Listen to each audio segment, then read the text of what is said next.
Actually,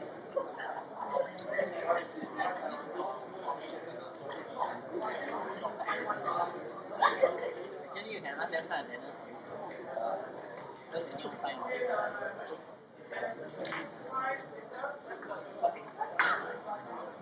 Those are pen. There's no pen. There's no pen.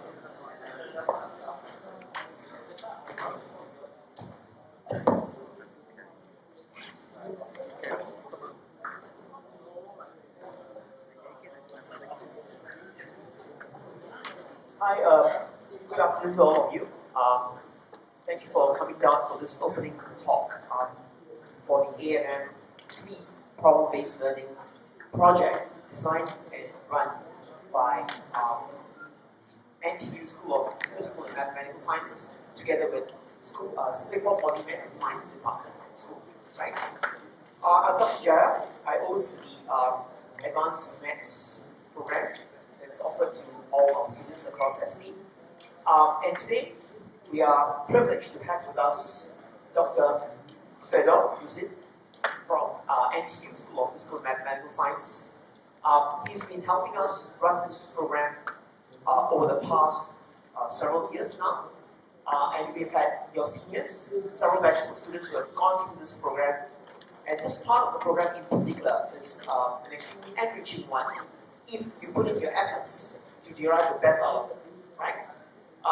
Given any project, you have two ways to go about it. One to take an easy view, or one to struggle through it and learn the best out of it. So, given the efforts you put in there, there's a lot to read.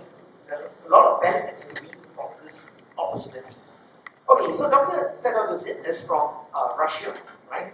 And as a high school student, he has won many prizes in mathematics Olympiads, right? And he graduated from Moscow University and moved on to do his doctorate degree at Royal Institute of Technology in Sweden, where he also continued to work in the areas of algebraic topology and pure mathematics, and as well as dynamical systems. Dr. Fedor came to Singapore in 2005, that's almost about 14, 15 years ago, and he has been a lecturer at NTU since 2006. He's taught quite a wide range of subjects of mathematical nature, and due to his teaching experience, he's also become a kind of a contemporary expert in innovative pedagogies and educational technologies, right?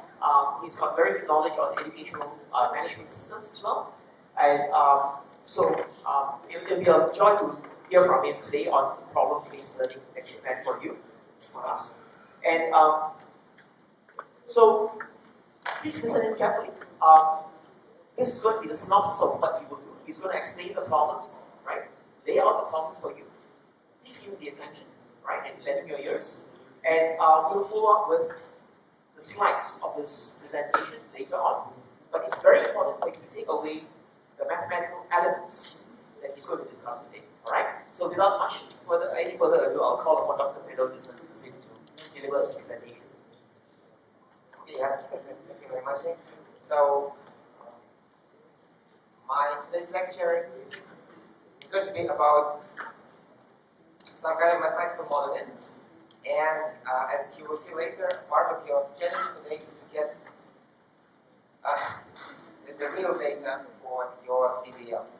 Well, now, first, let me show you a few scatter plots. So, scatter plot is a way to visualize data. And so here is my first scatter plot. So, I downloaded a certain data set. So, this is rental prices at the condo reflections at Kettle Bay. Did you know it is like a very nice condo next to Viva City? Now the x-axis is the area, somehow it is in square feet, and the y-axis is the rental price. I got this data set some time ago. It may not be accurate now, but you can guess the idea, right? So here, every dot is a unit at the reflections. So the x coordinate is the area of this unit, and the y coordinate is the rental price. So here we have some unit with the area about, well, I guess 1,000, probably, I don't know, 800, something like that, square feet. Yeah. And rental price is, well, $14,000 a month.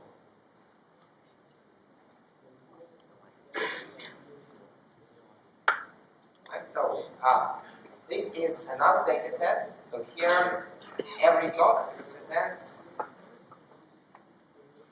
a model of a car. This is an American data set. So notice that the x-axis is engine displacement,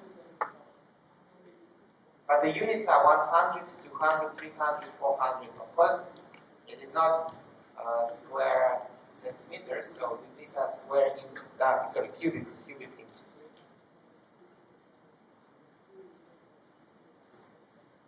Yeah, and the vertical axis, the y-axis, is mpg, is miles per gallon. So both are American units, so they are probably not very familiar to you. So, but you can get the idea that miles per gallon, so the more miles per gallon, whatever gallon is, whatever mile is, but the more miles per gallon means that the car is more fuel efficient. So essentially, the y-axis measures fuel efficiency, and the x-axis measures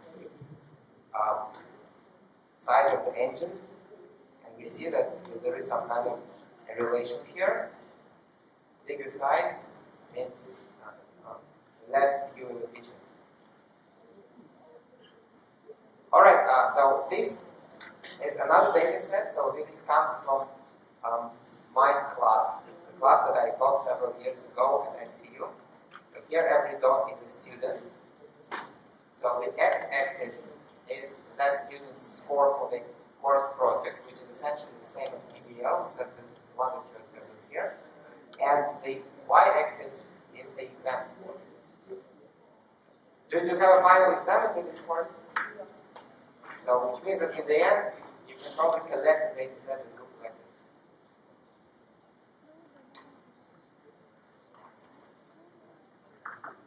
So here, it is kind of a bit more random in the sense that there are students with very high project score but with very low exam score, below 40 out of 100.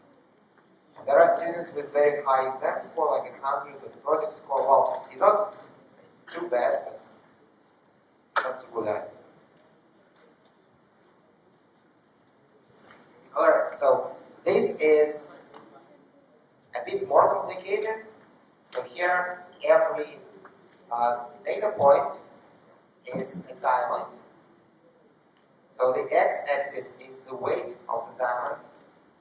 It is measured in carats. Carats, as far as I remember, carat is 1/5 of a gram or something like that.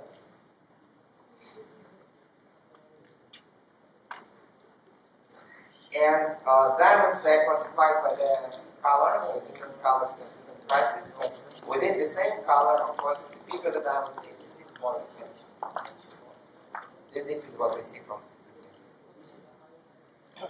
Okay, this is,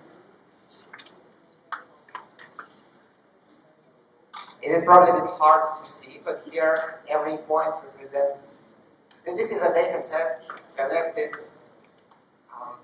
a lot of time ago, 19th century. So where they took like a lot of children, they measured the child's height versus mother's height and father's height. So which means that now there are three coordinates. So the father's height, mother's height, and the child's height.